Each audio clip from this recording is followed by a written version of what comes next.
أعوذ بالله من الشيطان الرجيم بسم الله الرحمن الرحيم ألم يجدك يتيما فآوى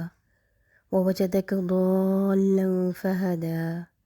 ووجدك عائلا فأغنى رب اشرح لي صدري ويسر لي أمري واحلل عقدة من لساني يفقه قولي ربي زدني علما اللهم صل على محمد وعلى آل محمد كما صليت على إبراهيم وعلى آل إبراهيم إنك حميد مجيد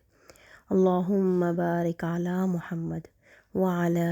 آل محمد كما باركت على إبراهيم وعلى آل إبراهيم إنك حميد مجيد۔ اس سے پہلے کی کلاس میں ہم نے نبی کریم صلی اللہ علیہ وسلم کی ذات مبارک اور ان کے معاملات اور ان کی اخلاق کے بارے میں بات کی، اور اس کے علاوہ عرب کا کلچر اور عرب کی سوسائٹی کو جاننے کی کوشش کی۔ اب ہم باقاعدہ طور پہ نبی کریم صلی اللہ علیہ وسلم کی حیات طیبہ کو سمجھنے کی اور جاننے کی کوشش کریں گے۔ دراصل نبی کریم صلی اللہ علیہ وسلم کی سیرہ کی جو بہترین اور جامع ترین کتاب ہے وہ قرآن مجید ہے۔ اللہ رب العزت نے جیسے نبی کریم صلی اللہ علیہ وسلم کے بارے میں بیان فرمایا ہے، جیسے ان کی اخلاق، ان کا کردار اور ان کے دور کے بارے میں جیسے قرآن سے ہمیں ذکر ملتا ہے، ویسے ہمیں کہیں اور سے اتنی اتھینٹسٹی کے ساتھ ہمیں پتہ نہیں چل سکتا۔ تو اس زمن میں ہمارے پاس جو سورۃ الضحیٰ ہے، اس کی 3 آیات کو ہم ذہن نشین رکھتے ہوئے آغاز کریں گے اس دور کا جو کہ رسول اللہ صلی اللہ علیہ وسلم کی پیدائش سے لے کے آغاز وحی تک کا دور ہے۔ جہاں تک آپ صلی اللہ علیہ وسلم کی ولادت باسعادت کی تاریخ کا تعلق ہے تو محتاط ترین اندازوں کے مطابق آپ 9 ربیع الاول عام الفیل کو پیدا ہوئے، جو انگریزی تاریخ کے مطابق غالباً 20 اپریل 571 بنتی ہے۔ یہاں سے آپ کی حیات طیبہ کا ابتدائی دور شروع ہوتا ہے، یعنی کہ سورۃ الضحیٰ کی ان آیات کی مکمل تفسیر کو سمجھا جائے تو ہم نبی کریم صلی اللہ علیہ وسلم کے اس دور کو جان سکیں گے۔ آپ صلی اللہ علیہ وسلم اس دنیا میں تشریف لائے تو اس حال میں کہ والد ماجد عبداللہ کا انتقال آپ کی ولادت باسعادت سے قبل ہی ہو چکا تھا۔ 6 سال تک والدہ ماجدہ کے سایہ عطافت میں پرورش پانے کے بعد اللہ تعالیٰ نے ان کا سایہ بھی آپ سے اٹھا لیا۔ نتیجتاً آپ اپنے دادا عبد المطلب کے زیر کفالت اور زیر تربیت آئے، لیکن 2 ہی سال بعد یتیمی کا ایک اور داغ آپ کو دیکھنا پڑا اور انتہائی محبت اور شفقت کرنے والے دادا کی شفقت و محبت کا سایہ بھی آپ سے اٹھا لیا گیا۔ اس کے بعد کچھ عرصے تک آپ اپنے بڑے تایا زبیر بن عبد المطلب کے زیر کفالت رہے اور پھر دوسرے تایا ابو طالب کے زیر کفالت آ گئے۔ آپ نے ابتدائی دور میں شبانی کا وہ فریضہ بھی سر انجام دیا جو غالباً تمام انبیاء کا مشترکہ وصف رہا ہے۔ گلہ بانی، ریوڑ کو چرانا، بکریوں کو چرانے کا جو کام ہوتا ہے اس کو گلہ بانی کہا جاتا ہے، اور یہ جو وصف تھا یہ تمام انبیاء میں تھا اور تمام انبیاء نے اس سنت کو پورا کیا۔ اور گلہ بانی ایسا فریضہ تھا کہ یہ انسان کے اندر عاجزی پیدا کرتا ہے، اس کے اندر لیڈرشپ کی کوالٹی پیدا کرتا ہے، اور اس کو وہ سیکھتا ہے انسان کہ کس طرح اس نے ایک پورے ریوڑ کو، ایک گروپ کو اپنے ساتھ کیسے لے کر چلنا ہے اور اس کا کیسے خیال کرنا ہے۔ چونکہ عرب کے مشرق اور مغرب میں صحرا تھے، ایک ایسی فضا میں کہ جہاں جو دور دور تک کوئی متنفس نظر نہ آتا تھا، اوپر آسمان کا سایہ، نیچے پھیلی ہوئی زمین، ادھر ادھر پہاڑ، یہ در حقیقت فطرت سے قریب ترین ہونے کی ایک بہترین کیفیت ہے۔ نبی کریم صلی اللہ علیہ وسلم نے اپنا ابتدائی دور اس کیفیت میں بسر کیا کہ گویا کہ کتاب فطرت کا مطالعہ دل کھول کر کیا، جس کی طرف ایک اشارہ قرآن مجید کے آخری پارے کی صورت مبارکہ میں بھی ہے۔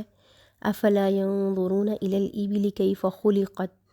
والى السماء كيف رفعت والى الجبال كيف نصبت والى الارض كيف سطحت۔ کیا یہ دیکھتے نہیں اونٹ کی تخلیق کو، اس میں کیسی کیسی نشانیاں مضمر ہیں اللہ کی حکمت اور قدرت کی، انہیں اندازہ نہیں کہ آسمان کی رفعت کیا اشارے کر رہی ہے؟ کیا پہاڑوں کو نہیں دیکھتے کہ کیسے جما دیے گئے ہیں؟ کیا یہ غور نہیں کرتے کہ زمین کی وسعت کس بات کی گواہی دے رہی ہے؟ یہ ہے وہ کتاب فطرت جس کے مطالعے سے انسان اپنے فاتر اپنی فطرت کے قریب ترین آتا ہے، اور اس کا بھرپور موقع میسر آیا محمد مصطفیٰ صلی اللہ علیہ وسلم کو اپنی ابتدائی زندگی میں۔ اس کے بعد آپ صلی اللہ علیہ وسلم نے کاروبار شروع فرمایا۔ یہ بات واضح رہنی چاہیے کہ نبی کریم صلی اللہ علیہ وسلم کی تربیت کسی بھی درسگاہ سے نہیں ہوئی۔ رسول اللہ کو کوئی ریاضتیں، کوئی مشقتیں نہیں کرنی پڑیں، کوئی تزکیہ نفس نہیں ہوا۔ آپ صلی اللہ علیہ وسلم زندگی کی عین منجدھار میں رہے۔ آپ نے بھرپور زندگی بسر کی۔ آپ نے اپنے وقت کی اعلیٰ ترین سطح پر کاروبار کیا، اور اس کاروبار میں آپ کی اخلاق، آپ کی سیرت اور کردار کا لوہا ہے جو لوگوں نے تسلیم کیا۔ آپ کے حسن معاملہ اور دیانت اور امانت کی وجہ سے آپ کو صادق اور امین کا خطاب بھی ملا، جو کہ آپ کو اسی معاشرے نے دیا۔ تو یہ خطابات جو ہوتے ہیں یہ ایسے نہیں مل جاتے، بلکہ اصل بات یہ ہے کہ آپ کے کردار کا لوہا لوگوں نے واقعتاً مانا تھا، جو کہ آپ صلی اللہ علیہ وسلم کی تجربات کی بنیاد پر تھا۔ یعنی کہ صادق اور امین کا جو خطاب رسول اللہ کو ملا،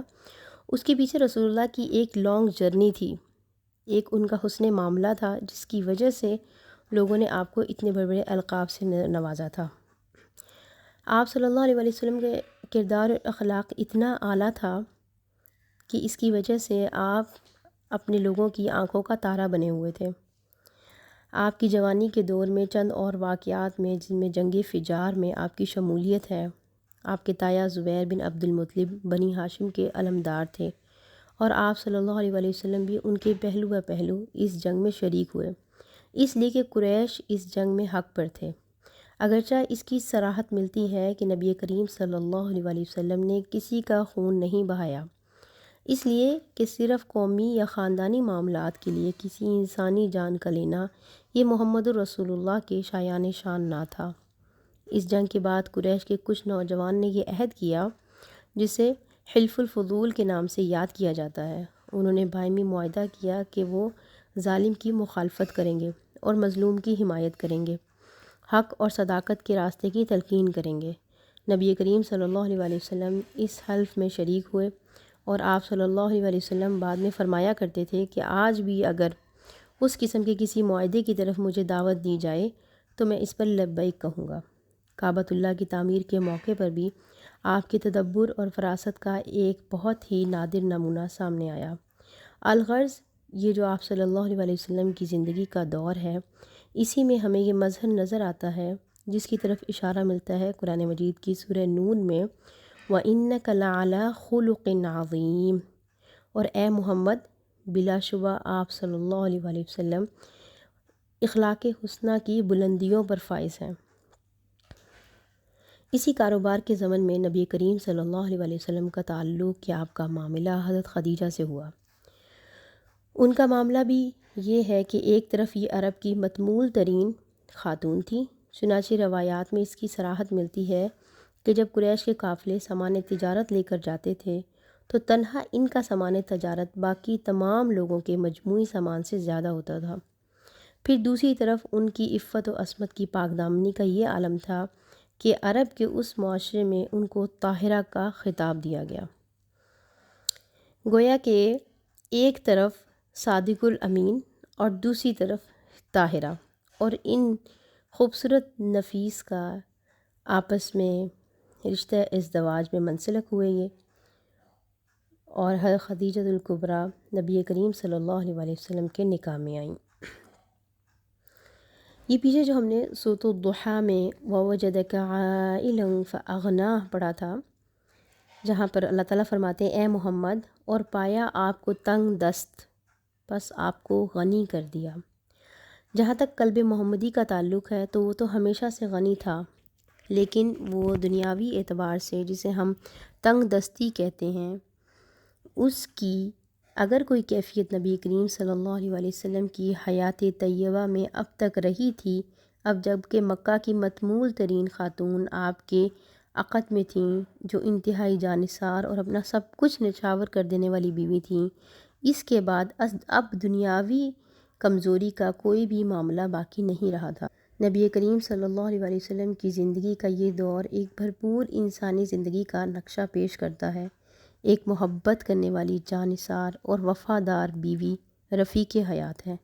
اور اللہ تعالیٰ نے آپ صلی اللہ علیہ وسلم کو ان زوجہ محترمہ سے اولاد بھی عطا فرمائی۔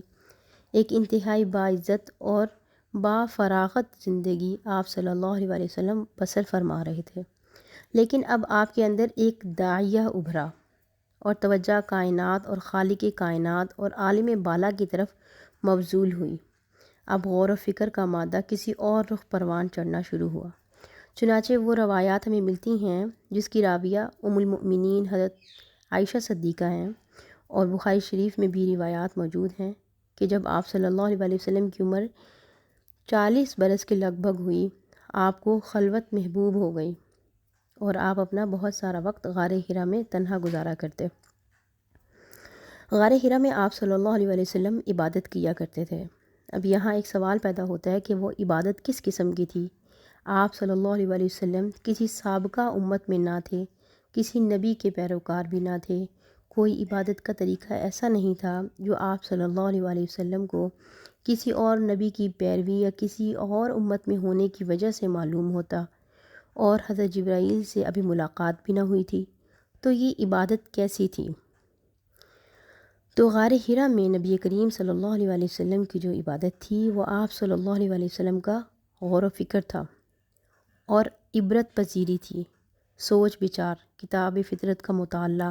خود اپنی فطرت کی گہرائیوں میں غوطہ زنی اور ماحول کا جائزہ اور تجزیہ۔ یہ غور و فکر کہ نوع انسانی کس حالت میں مبتلا ہے، خاص طور پر خود آپ کی قوم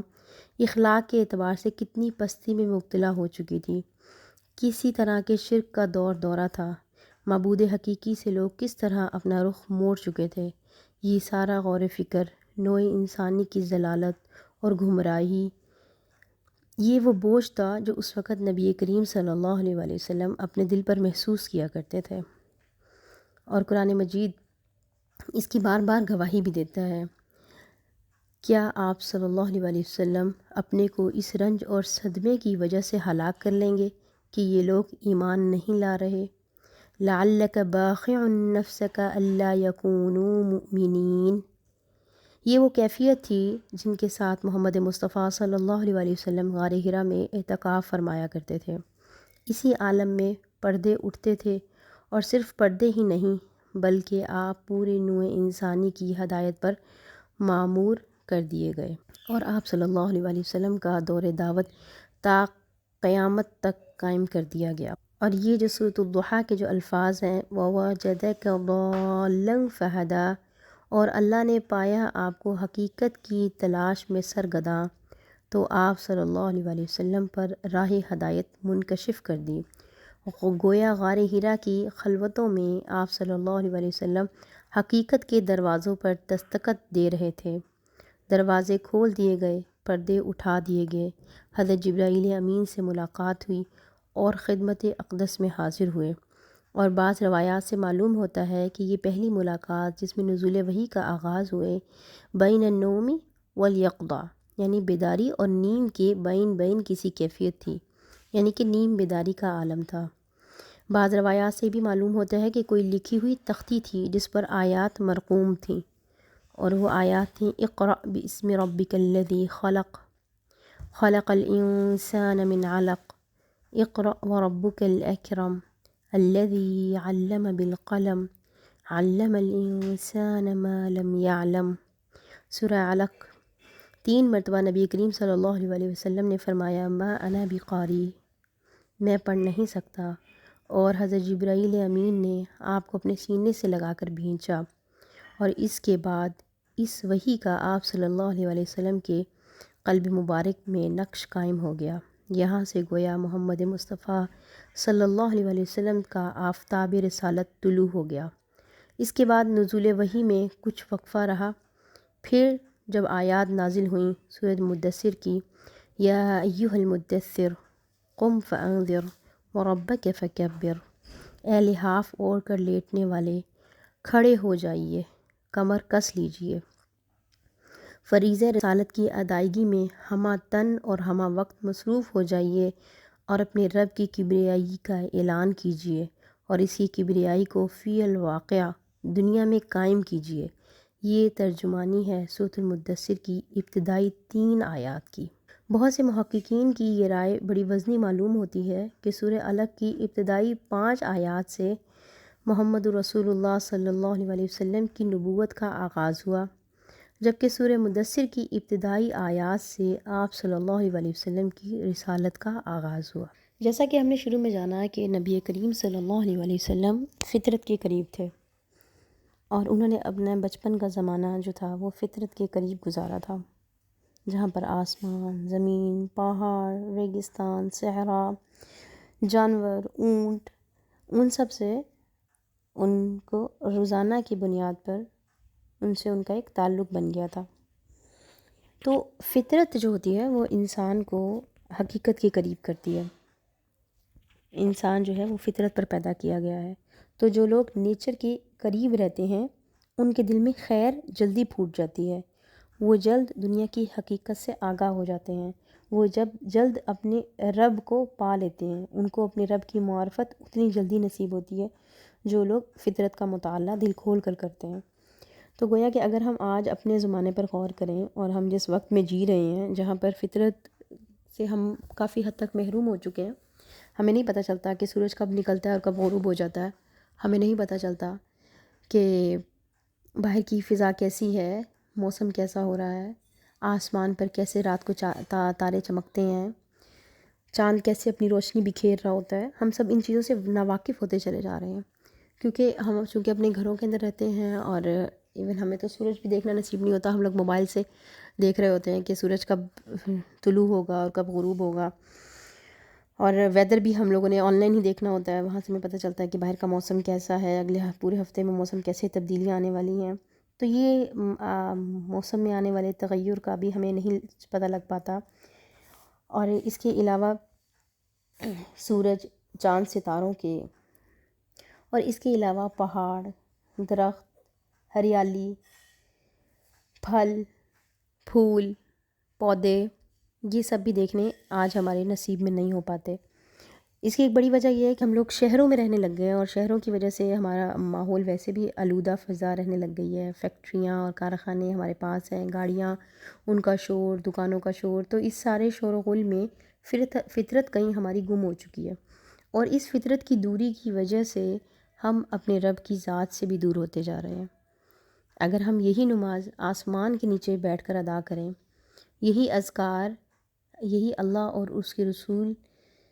کا ذکر ہم آسمان کے نیچے بیٹھ کر کھلی فضا میں آسمان پر غور کرتے ہوئے کریں تو ہم زیادہ بہتر طریقے سے اللہ کے قرب کو حاصل کر سکیں گے۔ دیکھیں قرآن مجید ہمیں خود غور و فکر کی طرف لے کر جاتا ہے اور کہتا ہے افلا ينظرون الى الابل كيف خلقت والى السماء كيف رفعت والى الجبال كيف نصبت۔ تو یہ آج سے 1450 سال پہلے بھی اللہ تعالیٰ انسان کو جس چیز کی طرف پش کر رہے تھے وہ تھا غور و فکر۔ آج سے 1450 سال پہلے بھی اللہ تعالیٰ کہہ رہے تھے کہ اونٹ کی تخلیق پر غور کر کہ اس میں کیسی کیسی حکمتیں ہیں اللہ کی، اور غور کر کہ آسمان کو کیسے اوپر کی طرف اٹھایا ہوا ہے، اور کیسے ہم نے پہاڑوں کو زمین پر گاڑا ہوا ہے، اور کیسے ہم نے زمین کو وسعت عطا فرمائی ہوئی ہے۔ تو ان سب چیزوں کے اوپر جب انسان غور کرتا ہے تو واقعی اس کو اپنی کم عقلی کا اندازہ ہوتا ہے، اس کو اندازہ ہوتا ہے کہ وہ کتنا ناچیز ہے، وہ کتنی حقیر سی چیز ہے، اور یہ حقیر سی چیز ہو کر بھی اتنی بڑی کائنات کو بنانے والے کی نافرمانی کر رہی ہے۔ اگر ہم نیچر کے قریب رہتے اور فطرت کو سمجھتے اور اس پر غور کرتے تو عین ممکن تھا کہ ہم اللہ تعالیٰ کی نافرمانیوں سے بچتے اور ہمارے دلوں میں اللہ کا قرب پیدا ہوتا اور اللہ کا عرفان ہمیں حاصل ہوتا۔ پھر اس کے بعد ہمیں پتہ چلتا ہے کہ نبی کریم صلی اللہ علیہ وسلم نے گلہ بانی بھی کی، اور گلہ بانی جو تھی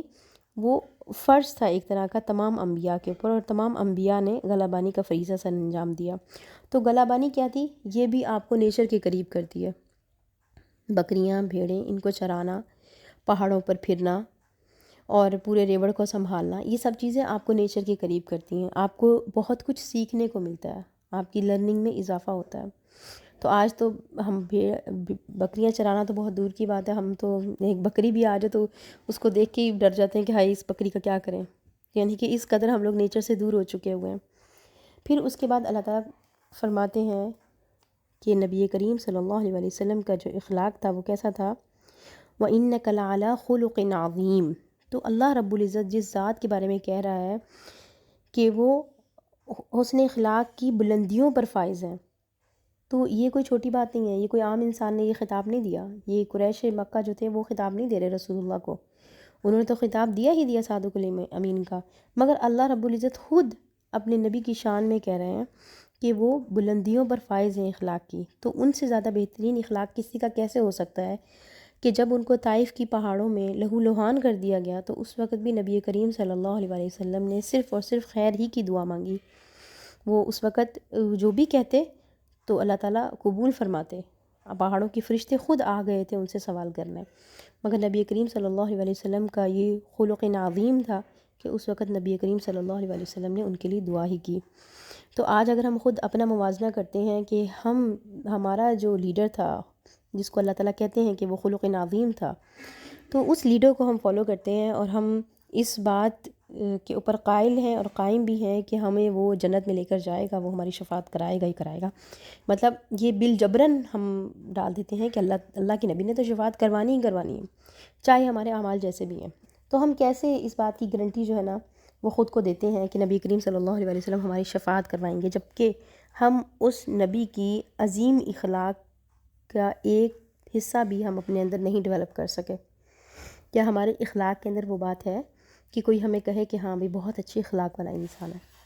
ہم جب بھی معاملات کی زندگی میں قدم رکھتے ہیں، جب بھی ہم پریکٹیکل لائف کی طرف جاتے ہیں، تو آپ دیکھیں کہ ہمارے معاملات اگر پہلے اچھے بھی تھے بھی تو وہ خراب ہوتے چلے جاتے ہیں۔ لوگ جب تک ہمیں باتوں میں سن رہے ہوتے ہیں تب تک ہم انہیں بہت اچھے لگ رہے ہوتے ہیں، مگر جب ہمارے ان کے ساتھ معاملات سٹارٹ ہوتے ہیں، جب ہم ان کے ساتھ کوئی کاروباری تعلقات پیدا ہونا شروع ہوتے ہیں یا کسی معاملے پہ ہم کسی سے ملتے جلتے ہیں، تو اصل جو ہماری اوقات ہوتی ہے وہ تب سامنے آتی ہے، تب پتہ چلتا ہے کہ ہم کتنے جھوٹے ہیں، ہم کتنے مکار ہیں، ہم کتنے بے ایمان ہیں، ہم کتنی باتیں ادھر کی ادھر کر دیتے ہیں، ہم کتنی غیبت اور چغلی میں مبتلا ہیں، ہم کتنا لوگوں کو گرانے کی کوششیں کر رہے ہوتے ہیں، ہم کتنی سازشیں کر رہے ہوتے ہیں، ہم پیٹھ پیچھے کچھ اور ہوتے ہیں اور سامنے کچھ اور ہوتے ہیں۔ تو یہ تو اس وقت پتہ چلتا ہے جب ہمارے معاملات لوگوں کے ساتھ شروع ہوتے ہیں۔ تو اس پر بھی انشاءاللہ ہم غور کریں کہ ہمیں بھی صادق اور امین کا کوئی لقب ملے۔ اس کے لیے کیا ہوگا کہ ہمیں اپنے معاملات کو بہتر کرنا ہوگا، ہمیں لوگوں کے اندر خیر بانٹنی ہوگی اور شر سے خود کو بھی بچانا ہے اور لوگوں کو بھی بچانا ہے۔ اس کے بعد اللہ تعالیٰ فرماتے ہیں کہ وَوَجَدَكَ عَائِلًا فَأَغْنَىٰ، کہ اے محمد اور پایا آپ کو تنگ دست، پس آپ کو غنی کر دیا۔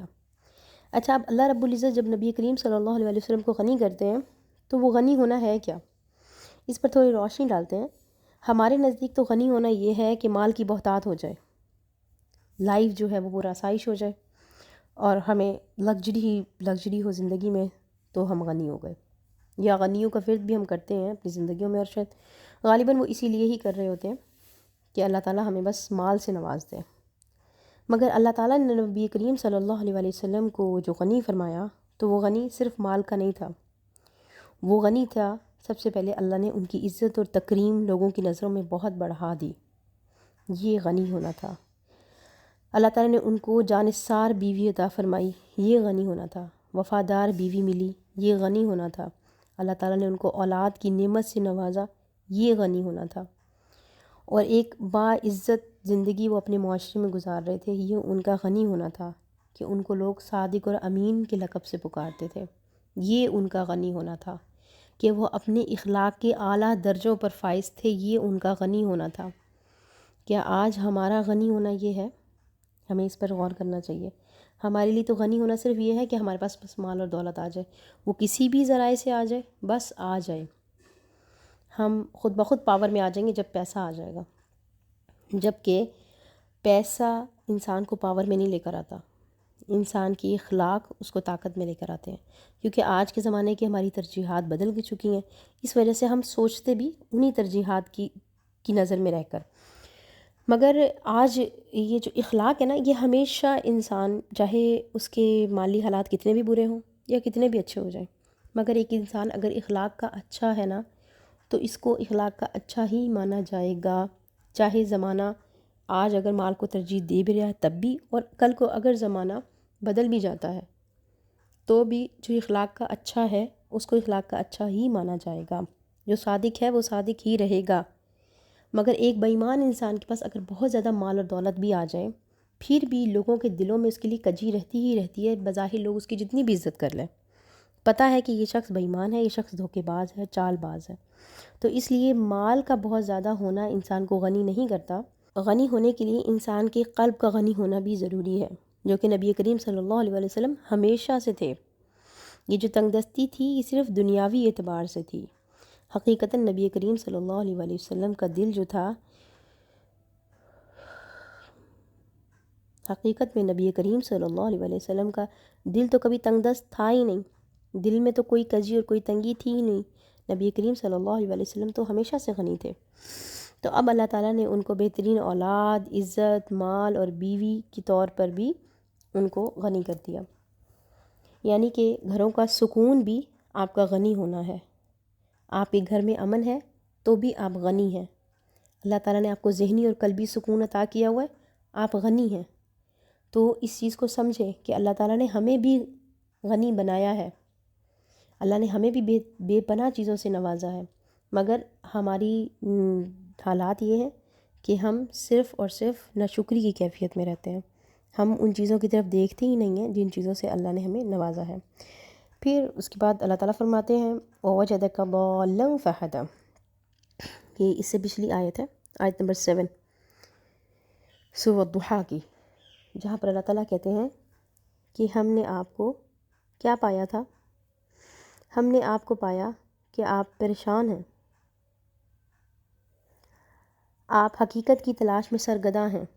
تو آپ صلی اللہ علیہ وسلم پر راہ ہدایت منکشف کر دی۔ اچھا، اب یہاں پہ جو اللہ تعالیٰ فرما رہے ہیں کہ آپ کے اوپر ہم نے ہدایت کے دروازے جو کھولے تھے وہ اصل میں چیز کیا تھی؟ نبی کریم صلی اللہ علیہ وسلم کس چیز کی تلاش میں سرگرداں تھے؟ کیا چیز نے ان کو پریشان کر رکھا تھا؟ تو نبی کریم صلی اللہ علیہ وسلم کی اس وقت کی جو پریشانی تھی، کیونکہ نبی کریم صلی اللہ علیہ وسلم تو آلریڈی فطرت کے بہت قریب تھے اور اللہ کا عرفان تو ان کو پہلے ہی حاصل تھا، مگر جب وہ اپنی سوسائٹی کو دیکھتے تھے اور وہ دیکھتے تھے کہ وہ کس قدر غلاظتوں میں اور کس قدر بد اخلاقی میں، اللہ کی نافرمانی میں اور شرک میں مبتلا ہے، کہ وہ اپنے اصل معبود کو چھوڑ کر انہوں نے اپنے سینکڑوں معبود بنا رکھے ہیں، تو ایسی صورتحال میں نبی کریم صلی اللہ علیہ وسلم پریشان ہو جایا کرتے تھے، اور حال یہ ہوتا تھا کہ اللہ تعالیٰ قرآن مجید میں فرماتے ہیں لعلک باخع نفسک الا یکونوا مؤمنین، کیا آپ اپنے کو اس رنج اور صدمے کی وجہ سے ہلاک کر لیں گے؟ یعنی کہ اس قدر نبی کریم صلی اللہ علیہ وسلم کو اس بات کا رنج تھا کہ سوسائٹی جو ہے وہ اللہ تعالیٰ کی نافرمانی کی طرف جا رہی ہے۔ اور اگر اب آج میں اور آپ غور کرتے ہیں کہ ہماری سوسائٹی میں، ہمارے اپنے گھروں میں صبح دوپہر شام اللہ کی نافرمانیاں ہوتی ہیں، اور ان سب نافرمانیوں کو دیکھتے بوجھتے ہم انجان بنے رہتے ہیں، ہماری کوشش ہوتی ہے کہ ہم تو اس میں انوالو نہیں ہیں نا، ہم اپنے آپ کو یہ ایکسکیوز دیتے ہیں کہ میں تو اس میں انوالو ہوئی نہیں، تو یہ تو جو لوگ کر رہے ہیں وہ لوگ کر رہے ہیں، ہمیں کیا لینا دینا۔ اچھا، پھر دوسرا ہم کیا کرتے ہیں کہ ہم اس میں ایک تو انوالو نہیں ہوتے، اور دوسرا ہم ایسی محفلوں سے دور رہنے کی کوشش کر رہے ہوتے ہیں کہ بھی ہم پر بھی اس کا اثر نہ ہو، جبکہ نبی کریم صلی اللہ علیہ وسلم کا حال یہ تھا کہ آپ صلی اللہ علیہ وسلم کے اندر یہ رنج اور غم تھا، یہ ایک پین تھی انہیں کہ سوسائٹی کس طرف جا رہی ہے۔ آج میرے اندر اور آپ کے اندر یہ پین ہے، کیونکہ اگر ہمارے اندر یہ پین ہوگی تو برائی تو خود بخود، اگر ہمارے اندر یہ پین آج پیدا ہونا شروع ہو جائے تو کیا میں اور آپ اتنے سکون سے بیٹھ سکیں گے؟ نہیں، ہمارا تو ہر لمحہ بے چینی میں گزرے گا، اور ہم کہیں گے کہ بس ہر شخص کو ہم نے روکنا ہے، اس زمین پر اللہ تعالیٰ کی نافرمانی سے روکنا ہے، ہم نے یہ نہیں لوگوں کو بتانا کہ میں بہت زیادہ اللہ تعالیٰ کی اطاعت گزار ہوں، میں بڑی تابع دار ہوں، تو دیکھو میں کتنی اچھی ہوں، نہیں، ہم نے اللہ کے زمین پر اللہ کی نافرمانی کو روکنا ہے، بس یہ ہماری سوچ ہونی چاہیے۔ اور اس سوچ پر کام کرتے ہوئے جب اس سوچ کے اوپر ہم کام کریں گے نا، اور اس نیت سے کام کریں گے کہ یہ اللہ کی زمین تھی اور یہاں پر مجھے اللہ کے نظام کے نفاذ کے لیے بھیجا گیا ہے، تو پھر میں کبھی بھی اپنے آپ کو سپیریئر نہیں سمجھوں گی، میں کبھی بھی یہ نہیں کہوں گی کہ ہاں بھی میرے اخلاق تو بہت اچھے ہیں، میں تو بہت نیک اور صالح ہوں، دوسرا انسان خراب ہے، میں اس طرح لوگوں کی اصلاح نہیں کروں گی، میں لوگوں کی اصلاح اس طرح کروں گی کہ میری ذمہ داری ہے، یہ میں اپنا فرض ادا کر رہی ہوں، میں کوئی احسان نہیں کر رہی کسی کے اوپر۔ پھر اس کے بعد ہم نے پڑھا کہ اللہ تعالیٰ نے جب پہلی وحی بھیجی اقرأ باسم ربک الذی خلق،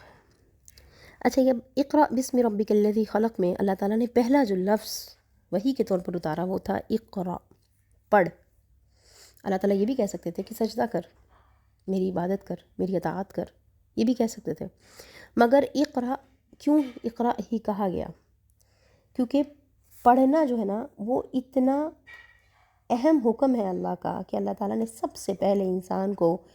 جس چیز کا حکم دیا وہ تھا پڑھنا، کیونکہ جب انسان پڑھنا شروع کرتا ہے تو انسان سوچنا شروع کرتا ہے، انسان سیکھنا شروع کرتا ہے، حق کو پہچاننا شروع کرتا ہے، غفلت میں نہیں پڑا رہتا، غافلوں میں شامل نہیں ہوگا۔ ایک عالم اور ایک جاہل برابر نہیں ہو سکتے۔ عالم کون ہوگا؟ جو پڑھا لکھا ہوگا، جس نے پڑھا ہوگا۔ اچھا اب اقرأ کے ساتھ اللہ تعالیٰ فرماتے ہیں بسم ربک الذی خلق، اقرأ کے ساتھ ہی اللہ تعالیٰ نے یہ بتا دیا کہ اقرأ بسم ربک الذی خلق، کہ پڑھ کس کے ساتھ؟ میرے رب، میرے نام کے ساتھ، اپنے رب کے نام کے ساتھ پڑھ۔ یعنی کہ علم بھی وہی آپ کو فیض دے سکتا ہے، وہی علم آپ کے لیے فائدہ مند ہوگا جس میں اللہ رب العزت کی ذات شامل ہوگی،